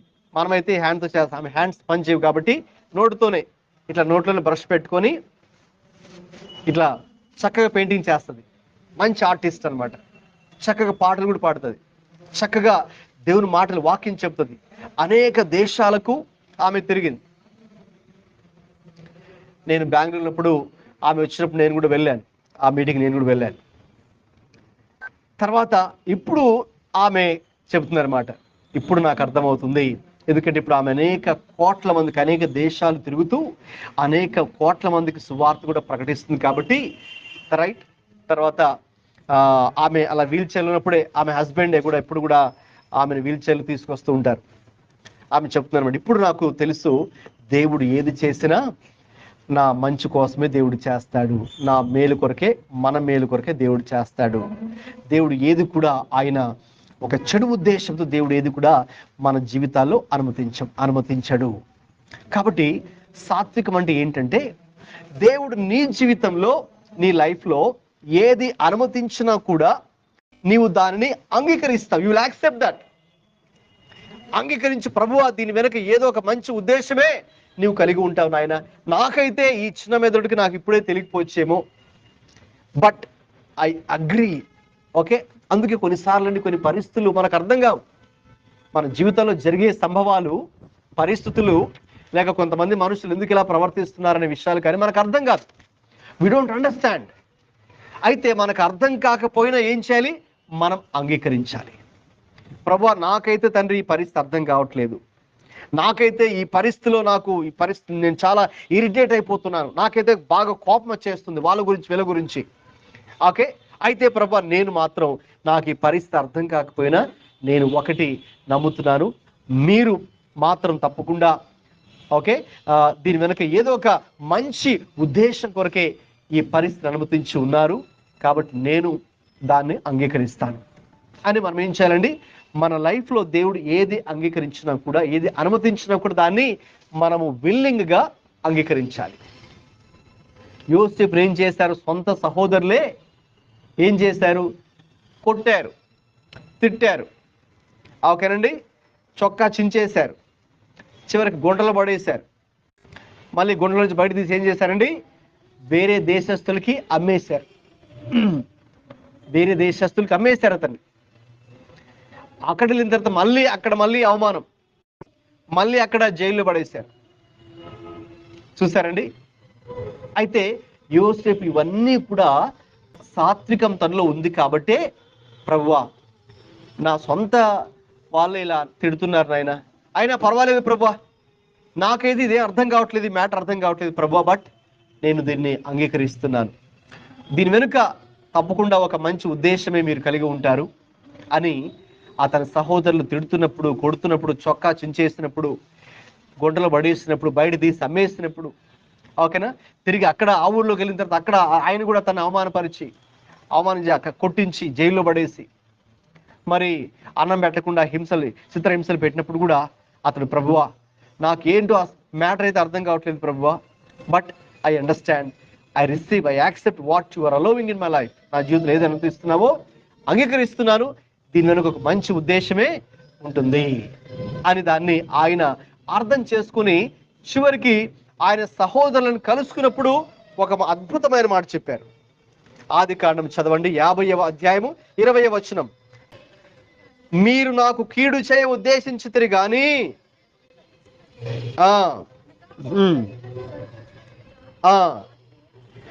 మేలుకే దేవుడు ఉద్దేశించెను.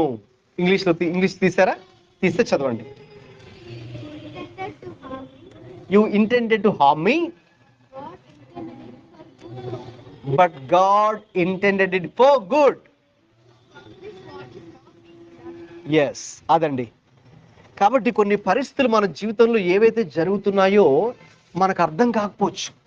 You may not understand it fully, why it's happening, why this person is behaving like this, లేకపోతే ఎందుకు ఇది ఇలాగా, ఎందుకు ఇది ఇలా ఇంకా డిలే అవుతుంది ఏంటి, 10 years నుంచి ప్రార్థన చేస్తున్నా ఇంకా ఎందుకు ఈ మ్యాటర్ డిలే అవుతుంది, లేకపోతే ఎందుకు ఈ మనిషి ఇలాగ ప్రవర్తిస్తున్నాడు, లేకపోతే ఎందుకు ఇలాగా, ఇది ఎందుకు ఇలాగని you may have so many question marks కదా. You may have so many question marks. అయితే one thing you need to understand this, దేవుడు అంతా మన మేలు కొరకే చివరిలో జరిగిస్తాడు. God has a purpose. Okay, దేవుడి కంటే ఒక ఉద్దేశం అంటే ఒకటి ఉంటుంది. ఈ వారంలో ఎలక్షన్లు గెలిచిన ట్రంప్ కూడా అదే అన్నాడు. అతన్ని చంపాలని ట్రై చేశారు కదండి, 2 సార్లు గన్తో ట్రై చేశారు, అది దేవుడు అతను రక్షించాడు. సో ఆయన అన్నాడు, దేవుడు నన్ను ఎందుకైతే నన్ను కాపాడాడో ఒక ఉద్దేశం ఉంది. ఇప్పుడు ఆ ఉద్దేశాన్ని ఓకే నేను అర్థం చేసుకుంటున్నాను. దేవుడు నా పట్ల ఒక ప్రణాళిక కలిగి ఉన్నాడు. సో ఆ పర్పస్ని ఇప్పుడు నాకు అర్థమైంది. ఆ పర్పస్ ఇప్పుడు నేను చేయబోతున్నాను. అమెరికా ప్రెసిడెంట్ గెలిచాడు కదా, కాబట్టి ఇప్పుడు ఆయన బైబిల్ చేతులు పట్టుకొని ఓకేనా, కాబట్టి ఇప్పుడు నేను ఈ బైబిల్ చెప్పినట్టుగా ఓకేనా, నేను ఈ దేశంలో కాదు ఇక ఏ డెసిషన్స్ తీసుకుని, ఎందుకంటే అమెరికన్ ఆయన తీసుకునే నిర్ణయాలు మొత్తం ప్రపంచానికి వర్తిస్తాయి కదండి.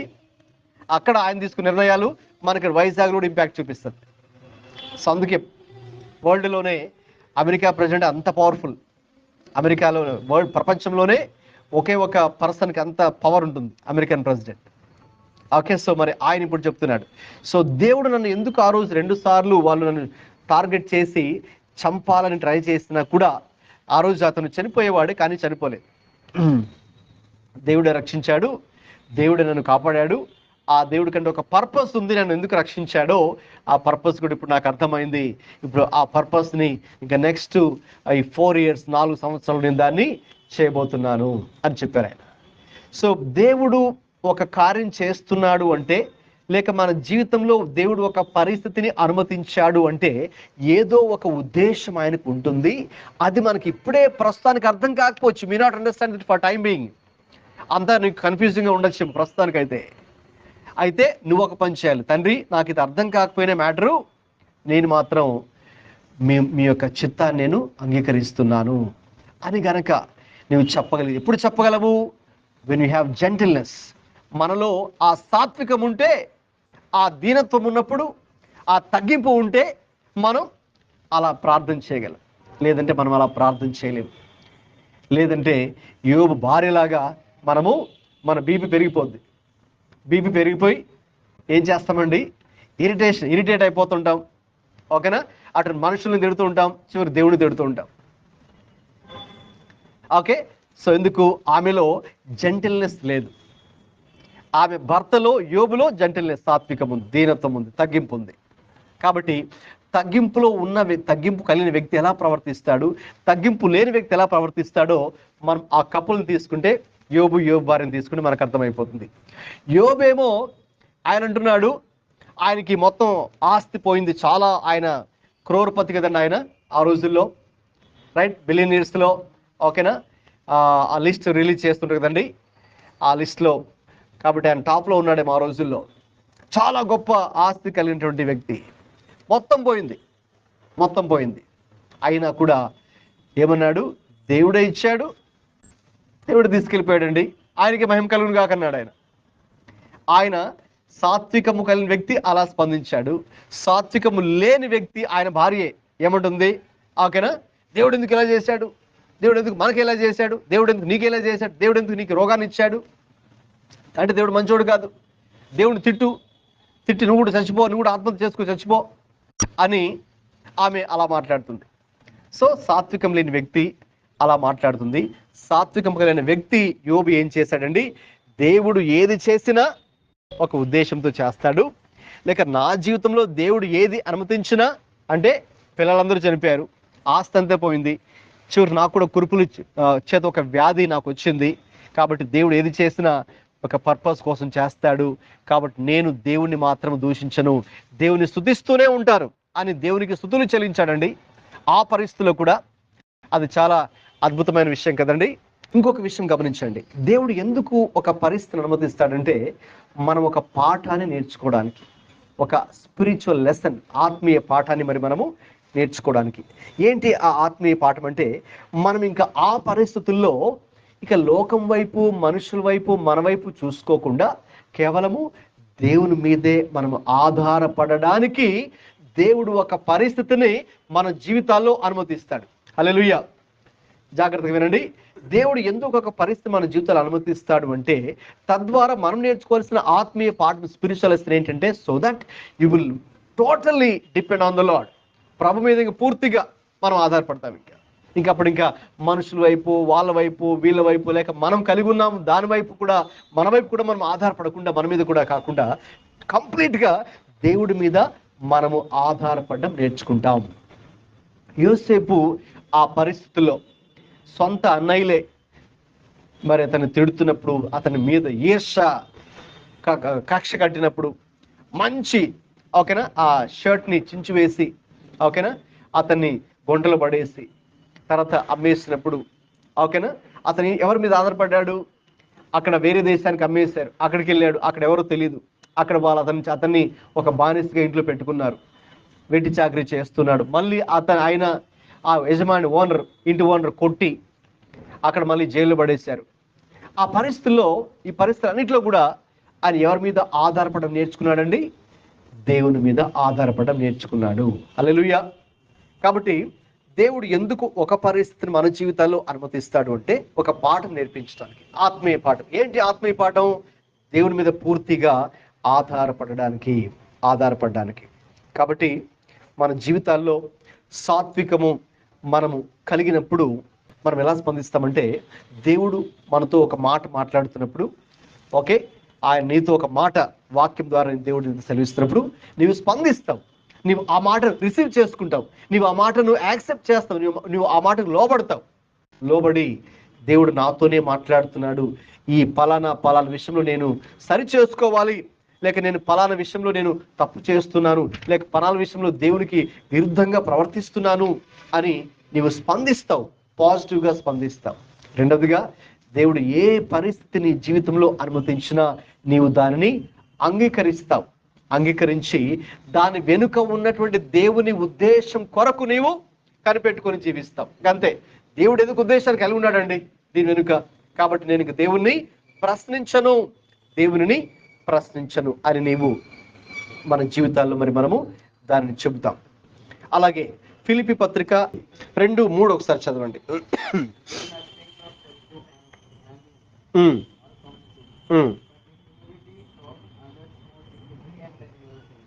రైట్.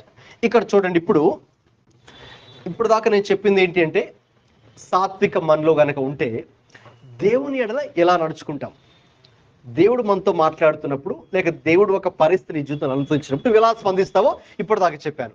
ఇప్పుడు ఏం చేద్దామంటే, ఈ సాత్విక నాలో ఉంటే ప్రాక్టికల్గా నా నైబర్స్తో నేను ఎలా ఉంటాను, ఓకేనండి? మన ఇంటి వారితో ఎలా ఉంటాం, మన భార్యతో, మన భర్తతో, మన పిల్లలతో, మన ఇరుగు పొరుగు వారితో మనం ఎలా ఉంటామో ఇక్కడ మనం చూడొచ్చు. ఆయన ఏమంటున్నారు పౌలు గారు ఇక్కడ? నీవు వినయమైన మనస్సు గలవారై ఒకరినొకడు తనకంటే యోగ్యుడని ఎంచును. 3వ వచనం చదివారు కదండి. కక్ష చేతను వృధాతిశయతను చేతను ఏమీ చెయ్యక వినయమైన మనస్సు గలవారై ఒకరినొకడు తనకంటే యోగ్యుడని ఎంచుకోవాలి. రైట్. సాధారణంగా మనం ఏమనుకుంటామంటే, మన మానవ నైజం, మనందరి నైజం ఏంటంటే, అందరూ నన్ను గౌరవించాలి, అందరూ నన్ను నోటీస్ చేయాలి, అందరూ నన్ను అక్నాలెడ్జ్ చేయాలి అన్నట్టు, అందరూ నాకు ప్రయారిటీ ఇవ్వాలి, అందరూ నన్ను మెచ్చుకోవాలి అని మనం కోరుకుంటాం. కానీ వాక్యం చెప్పే విధానం ఏంటి అంటే, రైట్, ఫస్ట్ మనం దేవుణ్ణి గౌరవించాలి, ప్రథమ స్థానం దేవుడికి ఇవ్వాలి, రెండవ ప్లేసు మనకి కాదు ఇతరులకి ఇవ్వాలి. రైట్. సో కాబట్టి నీ కాకుండా ఇతరుల్ని గౌరవించాలి, ఇతరులకే ప్రయారిటీ ఇవ్వాలి, ఇతరుల్ని వాళ్ళకి ఇంపార్టెన్స్ ఇవ్వాలి, నీకు ఇంపార్టెన్స్ నీవు కోరుకోకూడదు. మరి అది చెప్పండి, కష్టమా సులభమా? కష్టమే కదా. నాకు ప్రయారిటీ ఇవ్వాలి, నాకు ఇంపార్టెన్స్ ఇవ్వాలి మనం కోరుకుంటాం కదండి. ఓకే, ఇప్పుడు ఒకవేళ మీ డాడీ మీకు ఏదైనా గిఫ్ట్స్ ఇచ్చారనుకోండి, ఓకేనా, వెంటనే వెళ్ళిపోయి కదండి అది నాకు కావాలి అని మీరు కోరుకుంటారు, లేకపోతే ఇది నా చెల్లికో నా తమ్ముడికే ఇస్తే బాగుంటుంది అనుకుంటారా? నాకు కదండి, ఇది నాది అని వెంటనే వెళ్ళిపోయి పరిగెత్తి లాగేసుకుంటారు కదా. అవసరమైతే మీ చెల్లికో మీ తమ్ముడికో ఉన్నది కూడా మీరే లాగేసుకుంటారు, అది కూడా నాకే కావాలని కోరుకుంటారు కదా. అంతేకాని వేరే వాళ్ళకి ఇవ్వడానికి మనకు మనస్సు ఉండదు. అది హ్యూమన్ నేచర్, యూనివర్సల్ ప్రాబ్లం. అది ఇక్కడే కాదు, మన ఊరిలోనే కాదు, యూనివర్సల్ ప్రాబ్లం, హ్యూమన్ ప్రాబ్లం. ఎందుకంటే మనం సెల్ఫిష్ కదా. అయితే వాక్యం ఏం చెబుతుంది? ఎప్పుడు కూడా మీరు ఇతరులని మీకంటే గొప్పవారుగా ఎంచాలంటండి. మామూలుగా ప్రయారిటీ మాత్రమే కాదండి. ఇక్కడ మీరు కొంచెం జాగ్రత్తగా చదివితే ఈ వాక్యాన్ని ఏముందండి 3వ వచనంలో, వినయమైన మనస్సు గలవారై ఒకరినొకడు తనకంటే యోగ్యుడిని ఎంచాలి. అంటే ఇప్పుడు నేను గొప్పవాడిని, లేకపోతే నాకు అన్నీ తెలుసు, లేకపోతే అందరూ నన్ను మెచ్చుకోవాలి, అందరూ నన్ను పొగడాలి అని నేను కోరుకోడు. నాకంటే నేను ఇప్పుడు మిమ్మల్ని మీకు విలువ ఇవ్వాలి, మీకు ప్రయారిటీ ఇవ్వాలి, మీకు ప్రిఫరెన్స్, మీకు ఇంపార్టెన్స్ ఇవ్వాలి. ఇంకా చెప్పాలంటే నాకంటే మీరు ఇంకా యోగ్యులు అని నేను ఎంచుకోవాలి, నాకన్నా మీరు గొప్పవారు అని నేను ఎంచాలి. మీకు అర్థమవుతండి? కాబట్టి అంటే మనలో సాత్వికం ఉన్నప్పుడు ప్రభు చెప్పినట్టుగా నిన్ను వలె నీ పొరుగు వారిని ప్రేమించమని ప్రభు చెప్పినట్టుగా ఇతరులకు కూడా నీవు ప్రాధాన్యత ఇవ్వాలి. కాబట్టి మనలో సాత్వికం ఉన్నప్పుడు మనం ఇతరులను గొప్పవారుగా ఎంచుతాం. అంటే దాని అర్థం ఇంకా ఎవరిని నువ్వు కించపరచవు, ఎవరిని అగౌరవపరచవు, ఎవరి మాటల్ని తీసి అలా పడేయలేవు. ఎవరిని కూడా నీకేం తెలుసులే, ఓకేనా, నీకేం తెలుసు, నువ్వు నోరు మూసుకో అన్నట్టుగా మనం ఎవరితో కూడా ఇంకలాగా మాట్లాడము. వారిని గౌరవిస్తాం, వారికి విలువిస్తాం, వారిని తగ్గించి మనం మాట్లాడడం, వారిని తక్కువ చేసి కించపరిచేటట్టు ఎవరిని కూడా మనం మాట్లాడడం, ఎవరిని కూడా హ్యూమిలియేట్ చేయం. అర్థమవుతుందండి? సో మనలో సాత్వికం ఉంటే, జెంటిల్నెస్ ఉంటే, వినయ మనసు కనుక మనం ఉంటే ఇతరులకు ప్రయారిటీ ఇస్తాం. నీకు ప్రయారిటీ ఇచ్చుకోవు నీవు. సో ఫస్ట్ ప్లేస్ ఎవరికి ఇస్తావు నీ జీవితంలో? దేవుడికి ఇస్తావు. సెకండ్ ప్లేస్ ఎవరికి ఇస్తావు? ఇతరులకు ఇస్తావు. థర్డ్ ప్లేస్ ఎవరికి? థర్డ్ ప్లేసే నీకు. అయితే మనకు ఇష్టమా? లేదండి, ఫస్ట్ ప్లేస్ నాకు ఇవ్వాలని మనం కోరుకుంటాం కదా. అయితే వాక్యం దృష్టిలో ఫస్ట్ ప్లేస్ దేవుడికి, సెకండ్ ప్లేస్ ఇతరులకి, థర్డ్ ప్లేసే నీకు. ఓకే, తర్వాత అంత మాత్రం కాదు, ఇంకొక స్టెప్ పౌలు గారు చెప్తున్నారు. నెక్స్ట్ వర్స్ చదవండి. సాత్వికం ఉంటే ఇతరులు ఎలా నడుచుకుంటావు నీవు? మీలో ప్రతివాడును తన సొంత కార్యములను మాత్రమే కాక ఇతరుల కార్యములను కూడా చూడాలి. ఇది ప్రాక్టికల్గా కొంచెం కష్టమేనండి. ఎందుకంటే అందరూ కూడా మన సొంత కార్యాలు చూసుకోవడంలో మనందరూ బిజీ అయిపోయాం కదండి. మన పనులు, మన యొక్క ఇల్లు, మన కుటుంబము, మన యొక్క షాపింగు, లేకపోతే మన యొక్క ఎడ్యుకేషను కదా, మన యొక్క జాబ్ ఇంటర్వ్యూలు, ఇదే మనకి. ఓకే దట్స్ గుడ్, చేయాలి. అయితే వాక్యం ఏం చెప్తుందంటే మనకు సాత్వికము ఉంటే మనలో ఇతరుల కార్యాలు కూడా మనము చూస్తామంటే ఏదో నిలబడి చూడడం కాదు, చేస్తాం. ఇతరులకు కూడా సమయాన్ని ఇస్తాం. ఇతరుల కష్టాలు కూడా మనము పాలు పంపులు పంచుకుంటాం. ఎవరైనా కష్టంలో ఉన్నారు అంటే మనం వారికి సహాయం చేయడానికి మన వంతు మనము ప్రయత్నం చేస్తాం. ప్రయత్నం చేస్తాం. లాస్ట్ వీక్లో ఇక్కడ హాస్పిటల్లో ఒక బాబుని అడ్మిట్ చేస్తారు, మీతో చెప్పాను కదండి. ఆ బాబు కోసం ప్రేయర్ చేయమని కూడా చెప్పాను. వాళ్ళకు ఒక చిన్న హెల్ప్ అవసరమైనప్పుడు, అంటే ఒకవేళ వాళ్ళు ఇక్కడ నుంచి షిఫ్ట్ చేసి వేరే ఇంకా మంచి ఫెసిలిటీస్ ఉన్న హాస్పిటల్కి వెళ్ళాలనుకుంటే, ఓకేనా, సిఎంసి వేలూరుకి వెళ్ళాలనుకుంటే, ఓకేనా, సో అక్కడ నాకు తెలిసిన వాళ్ళతో నేను మాట్లాడి, సో వాళ్ళు వెంటనే అర్జెంటుగా అక్కడ ఉన్నటువంటి ఒక స్పెషలిస్ట్తో వాళ్ళు మాట్లాడి, ఓకే, సో వాళ్ళైతే అక్కడ రెడీగా, ఒకవేళ ఇక్కడ కనుక ఈ బాబుని షిఫ్ట్ చేసి ఇక్కడ నుంచి అంబులెన్స్లో అక్కడికి తీసుకెళ్ళాలనుకుంటే అక్కడ ఆ డాక్టర్స్ వాళ్ళు ఒప్పుకొని అక్కడ వాళ్ళు ఐసీయూలో పెట్టాలి కాబట్టి, ఐసీయూలో వెంటిలేటర్ మీద పెట్టాలి కాబట్టి అదంతా కూడా వాళ్ళు రెడీ చేశారు. సో నాకు కొంత టైం పట్టింది. ఒక నుంచి వాళ్ళకి మాట్లాడి, వాళ్ళు మరి వేరే పనుల్లో ఉన్నారు, మరి ఆయన మాట్లాడడానికి ఛాన్స్ లేదు, ఒక మీటింగ్లో ఉన్నారు, ఆయన నాతో టెక్స్ట్ పంపిస్తున్నాడు, నేను మళ్ళీ ఇంకొకరికి, నాకు తెలిసిన ఇంకొకరికి నేను మళ్ళీ టెక్స్ట్ పెట్టి వాళ్ళు నాకు రిప్లై ఇచ్చి, ఓకేనా, చెప్పాలంటే కొంచెం టైం టేకింగే కదండి, అంతే కదా. మనం వేరే వాళ్ళకి ఏదైనా ఒక చిన్న మరి మనం హెల్ప్ చేయాలంటే తప్పదు, మనం సమయాన్ని కేటాయించాలి, టైంని సాక్రిఫైస్ చేయాలి. మనం ఏసై చెప్పింది అదే కదండి, ఎవరైనా ఒక మైలు నాతో నడవండి అంటే మీరేం చేయాలి, ఇంకొక మైలు కూడా వాళ్ళతో మీరు నడవాలి. నాకు ఒక జత బట్టలు ఇవ్వండి అని ఎవరైనా అడిగారు అనుకోండి, మీరేం చేయాలి, ఒక పేరు కాదు, మీ షాప్ తీసుకెళ్ళి రెండు జతల బట్టలు వాళ్ళు కొనిపెట్టాలి. ఓకే, సో అంటే మనం వాళ్ళకి మేలు చేయడానికి మనం విల్లింగ్గా ఉండాలి. ఎవరైనా 10 రూపాయలు అడిగితే మనల్ని 20 రూపాయలు ఇవ్వడానికి మనం సిద్ధంగా ఉండాలి. మరి అది అంత ఈజీ కాదు. ఓకే, ఇట్ టేక్ సాక్రిఫైస్, మనం చాలా త్యాగం చేయాల్సి ఉంటుంది కొన్ని విషయాల్లో. అయితే ఇప్పుడు చదవండి ఇంకోసారి, ఏం చేయాలి మనం, సాత్విక మనలో ఉంటే ఏం చేయాలండి, మీలో ప్రతివాడును తన సొంత కార్యములను మాత్రమే కాక ఇతరుల కార్యములను కూడా చూడవలెను. ఇతరుల కార్యములను కూడా మీరు చూడవలెను. దేవుడు ఈ భూమి మీద సంఘాన్ని ఎందుకు పెట్టాడంటే, ఓకే, మనం ఒకరికొకరు సహాయం చేసుకోవడానికి, ఒకరికొకరు ప్రార్థన చేసుకోవడానికి, ఒకరినొకరు పురికొల్పుకోవడానికి. ఒకరు పడిపోయినా ఇంకొకరు వచ్చి వాళ్ళు లేపాలి వెంటనే, అంతే కదండి. భలే పడిపోయావని చెప్పి ఇంకొకరు చూస్తూ నవ్వడం కాదు, ఓకేనండి. సో కాబట్టి నువ్వు పడిపోయావనుకో, పక్కన ఉన్న నువ్వేం చేయాలి, వెంటనే లేపాలి. ఓకే, అలాగా మీరు ఒకరినొకరు సహాయం చేసుకోవాలి. మీరు ఒక కష్టంలో ఉన్నారు మీ ఫ్యామిలీ, కాబట్టి వెంటనే ఇంకో ఫ్యామిలీ వచ్చి వారికి సహాయం చేయాలి, ఆదుకోవాలి, ప్రార్థన చేయాలి, వాళ్ళకి ఏది అవసరమో వాళ్ళకి అది ఇవ్వాలి.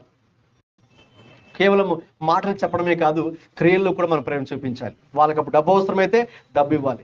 లేదు మీరు అక్కడే ఉండి ఒక 6 గంటలు మీరు అక్కడ వాళ్ళతో స్పెండ్ చేయాలనుకోండి, హాస్పిటల్లో ఉన్నారు, నైట్ షిఫ్ట్, ఓకేనా, వాళ్ళని ఇంటికి పంపించి, ఓకేనా, మీరెళ్ళి రెస్ట్ తీసుకోండి, మీరెళ్ళి భోజనం చేసి రెస్ట్ తీసుకోండి. లేదు నేనే వంట చేసుకొని వస్తాను, నేను వంట చేసుకొని వచ్చి మీరు తిని మీరు రెస్ట్ తీసుకోండి, ఈరోజు నైట్ షిఫ్ట్ డ్యూటీ నేను తీసుకుంటాను, నేను మీకు ఇక్కడ హెల్ప్ చేస్తాను అని మీరు ముందు ఉండాలి. అలాగే జస్ట్ మీకు ఎగ్జాంపుల్ చెప్తున్నాను ప్రాక్టికల్గా. అంటే ప్రతివాడు తన సొంత కార్యాలే కాదు, ఇతరుల కోసం ఎలా సహాయం చేయాలో ఒకరికొకరు మనము అలాగా ప్రాక్టికల్ కూడా మన జీవితాల్లో కార్యం చేయడానికి మనము ముందుకు రావాలి. మాటల్లోనే కాకుండా క్రియల్లో కూడా మన ప్రేమ చూపించడానికి, రైట్, మనము సహాయపడడానికి, ఆదుకోవడానికి ముందుండాలి. ఒకరి పట్ల ఒకరు సాత్వికం కలిగి ఉంటే, రైట్. సో ఇలాగా చాలా విషయాలు ఉన్నాయి. నేను ఇంక ముగింపులోకి వచ్చేస్తున్నాను. సాత్విక మనలో ఉంటే దేవునితో ఎలా స్పందించాలి, మన పొరుగు వారితో ఎలా స్పందించాలో మనం నేర్చుకోవాలి. సాత్వికం ఉంటే దేవుడు మనతో ఒక మాట మాట్లాడుతున్నప్పుడు వెంటనే మనం దానికి లోబడతాం. మనం ఇంకా దేవుడి దగ్గర మన యొక్క బలహీనతలు, మన తప్పిదములు ఒప్పుకొని ఆ ప్రకారంగా దేవుడి దగ్గర క్షమాపణ అడిగి, పశ్చాత్తాపడి, రైట్, దేవుడితో సమాధానపడి, దేవుని మాటకు లోబడి, దేవుడు ఏ పరిస్థితి మన జీవితాలు అనుమతించినా కూడా దాన్ని ఒప్పుకొని, మనకది అర్థం కాకపోయినా ఒప్పుకొని ఆ ప్రకారంగా దేవుని చిత్తానికి మనము లోబడే వారిగా ఉంటాం. అది దేవుని విషయంలో సాత్వికం ఉంటే అలా చేస్తాం. సాత్వికం ఉంటే ఇక మన పొరుగు వారితో, మన ఇతరులతో, మన ఫ్రెండ్స్తో, మన ఇంటి వారితో ఎలా స్పందిస్తాము అంటే, మనము వారిని ప్రేమిస్తాం. నిన్ను వలె నీ పొరుగు వారిని ప్రేమించడం మాత్రమే కాదు, మనకన్నా వాళ్ళే గొప్పవారు అని మనం వారిని ట్రీట్ చేయాలి. మనం వారిని ఆ రీతిగా వారికి విలువనివ్వాలి, గౌరవాన్ని ఇవ్వాలి. అంత మాత్రమే కాదు, అక్కడ మనం ఇంకొక స్టెప్ ముందుకెళ్ళి వారి పనులు కూడా మనం చేయాలి. మన సొంత కార్యాలే కాదు, ఇతరులకు మనం ఏం చేయగలం, ఇతరులకి నేను ఎలాగా, how can I be of help to someone else. Okay, మీరు ఒక రెస్టారెంట్కి వెళ్ళారు, లేకపోతే ఒక హోటల్కి వెళ్ళారు అనుకుందాం. వాళ్ళు రాగానే రిసెప్షనిస్ట్ ఏమని అడుగుతారు, how can I help you, చెప్పండి సార్ మీకు ఎలా సహాయపడగలను. కస్టమర్ కేర్ ఫోన్ చేశారనుకోండి, వాళ్ళు ఏమంటారు వెంటనే, చెప్పండి సార్, ఓకేనా, ఇది పలానా సోన్సో డిపార్ట్మెంట్, నేను మీకు ఎలాగా సహాయపడగలను అంటారు కదా, how can I help you. So మనం కూడా అదే యాటిట్యూడ్తో ఉండాలి. How can I help, okay, పలానా వ్యక్తి ఉన్నారు, ఇంకొకరు ఉన్నారు, ఓకేనా, సో నేను ఈ వ్యక్తికి ఎలా సహాయపడగలను, ఓకేనా, ఈ వ్యక్తికి ఎలా సహాయపడగలను అని మనం ప్రాక్టికల్గా ఆలోచించి, తప్పకుండా దేవుడు మాట్లాడతాడు. దేవుడు మాట్లాడినప్పుడు ఆ స్టెప్ మనం ముందుకు వేయాలి. ప్రాక్టికల్గా మనం ఆ స్టెప్ ముందుకేసి ఆ విషయంలో మనం వారికి సహాయం చేసేవారిగా ఉండాలి. ప్రభు మనకు ఆ విషయంలో సహాయం చేయనుగాక. ఆమెన్. తలలు వంచండి, వీలైతే మోకరించండి, ప్రార్థన చేసుకుని ముగించుకుందాం. ఈరోజు సాత్వికము అనే ఒక మాట గురించి మనం విన్నామండి. ఈ ఫలం, పరిశుద్ధాత్మ ఫలం, gentleness is the fruit of the Holy Spirit. ఇది మొదటిగా దేవునిలోనే మనం చూస్తాం. దేవుడు మన పట్ల సాత్వికముగా ఉన్నాడు కాబట్టే మనలను ఆయన రక్షించాడు, మనకు ఆయన కృప చూపించాడు, మనకు తన ప్రేమ ఈ రోజు వరకు చూపిస్తూనే ఉన్నాడు. మనం చాలాసార్లు మనమే తప్పు చేసినా, మనమే బలహీనులుగా ఉన్నప్పటికీ కూడా దేవుడు ఆయన సాత్వికుడు కాబట్టి మన పట్ల ఆయన సహనము, దీర్ఘశాంతము, ప్రేమ చూపిస్తున్నాడు. అది మొదటిగా తెలుసుకుందామండి. ఇక రెండవదిగా మనము సాత్వికం మనలో ఉండాలి అంటే 2 విషయాల మీద చెప్పాను. దేవుని పట్ల ఎలా ప్రవర్తిస్తున్నాం, మన పొరుగు వారి పట్ల ఎలా ప్రవర్తిస్తున్నాం. దేవునితో ఎలా ప్రవర్తిస్తున్నాం అంటే దేవుని వాక్ మన దగ్గరికి వచ్చినప్పుడు, దేవుడు మనతో మాట్లాడుతున్నప్పుడు ఆ మాట విషయంలో హౌ ఈజ్ అవర్ రెస్పాన్స్, ఎలా స్పందిస్తున్నాం? దాన్ని నెగ్లెక్ట్ చేస్తున్నామా, కేర్లెస్గా ఉంటూ ఉన్నామా, ఇది నాకు కాదులే అనుకుంటూ ఉన్నామా, లేకపోతే తండ్రి నువ్వు ఈరోజు నాతో మాట్లాడినందుకు స్తోత్రం తండ్రి, అవును ప్రభువా ఈ విషయంలో ఫలానా విషయంలో నాకు సహాయం అవసరం తండ్రి అని మన యొక్క బలహీనతలు, మన తప్పిదములు, మన పొరపాట్లు ఒప్పుకొని ఆయన దగ్గర పశ్చాత్తాపడి ఆయన దగ్గర క్షమాపణ అడిగి ఇక ఆ విషయంలో ఆయన సహాయాన్ని అడిగి ముందుకు వెళుతున్నామా ఆలోచిద్దాం. అలాగే రెండోదిగా నేను చెప్పాను మీతో, దేవుడు మన జీవితంలో అనుమతించే ప్రతి పరిస్థితిని కూడా మనం ఎదురు ప్రశ్నించే వారిగా ఉండకుండా దేవునికంటూ ఒక ఉద్దేశం ఉంటుంది కాబట్టి ఆ ఉద్దేశాన్ని మనం అంగీకరించి ముందుకు వెళ్తున్నామా అనే దేవుని విషయంలో. రెండవదిగా మన పొరుగు వారి పట్ల ఎలా నడుచుకుంటూ ఉన్నాం, మన పొరుగు వారిని ప్రేమించమని, వారినే మనకన్నా యోగ్యులుగా ఎంచమని కూడా వాక్యం సెలవిస్తుంది. అంత మాత్రం కదా, వాక్యం ఇంకొక స్టెప్ ముందుకు వెళ్ళి మన సొంత కార్యములనే కాక ఇతరుల కార్యములను కూడా మనం చూడవలసి ఉన్నది, ఇతరులకు కూడా మరి మనం సహాయం చేయవలసి ఉన్నది, ఇతరులను కూడా మరి మనం వారి యొక్క పరిస్థితుల్లో మనం వారికి తోడుగా ఉండి సహాయం చేస్తూ, ఆదరిస్తూ, బలపరుస్తూ, ఒకరినొకరు పురుకొల్పుకుంటూ, ఒకరికొకరు ప్రార్థన చేసుకుంటూ ఉండాలని దీనికి మంచి మాదిరి ఆదిమ సంఘమేనండి. ఇప్పటిదాకా నేను చెప్పిన విషయాలు ఆదిమ సంఘంలో అవి డైలీ రొటీన్ లైఫ్. ఇప్పుడు అవి చాలా అరుదుగా కనిపిస్తుంది ప్రస్తుత సమాజంలో. అయితే మనం దేవుని సహాయాన్ని అడగాలి. ప్రభువా మరి నేను కూడా నా జీవితంలో సాత్వికము కలిగి ఉంటే ఇతరుల పట్ల కూడా నీవు తండ్రి అటువంటి మనస్సు కలిగి, వినయ మనస్సు కలిగి ఇతరులకు కూడా సహాయం చేయాలని చెప్పి ఉన్నా కాబట్టి తండ్రి మీరు నాకు కృప చూపించండి అని ప్రార్థన చేద్దాం. ప్రేమగల తండ్రి, ఈ సాయంకాలం వేళ మీ యొక్క వాక్యం ద్వారా మా అందరితో మాట్లాడేందుకు స్తోత్రాలు ప్రభువా.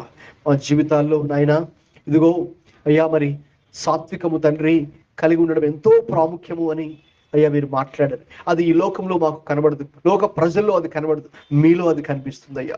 మీరు సాత్వికము కలిగినటువంటి దేవుడు తండ్రి, అందరి బట్టి స్తోత్రాలు. మీరు సాత్వికం కలిగి ఉన్నారు కాబట్టే పాపులమైన మరి మమ్మల్ని రక్షించి ఇంకా మా యొక్క ప్రతి బలహీనతలు ఎందుకు కూడా మాకు తోడుగా ఉండి అయ్యా మాకు సహాయం చేస్తున్న దేవుడు తండ్రి. అలాగే మరి మేము కూడా మీ పట్ల సాత్వికం కలిగి ఉన్నప్పుడు మీరు చెప్పే మాటలు ఆలకిస్తాం కదా ప్రభువా. అయ్యా మరి మీకు లోబడతాం కదా ప్రభువా, మీకు చెప్పినట్టుగా నడుచుకుంటాం కదా. అలాగే ఇతరుల పట్ల కూడా ప్రభువా మీ ప్రేమను చూపించి నాయన మీ యొక్క కనికరమను చూపించి ఇతరుల జీవితాల్లో కూడా మేము సహాయకరంగా ఉండడానికి ప్రయత్నం చేస్తాం కాబట్టి ప్రభువా ఆ కృప ఈ సాయంకాల వేళ మా అందరికీ అనుగ్రహించమని యేసుక్రీస్తు ప్రభువు పరిశుద్ధ నామములో ప్రార్థిస్తున్నాం తండ్రి. ఆమేన్.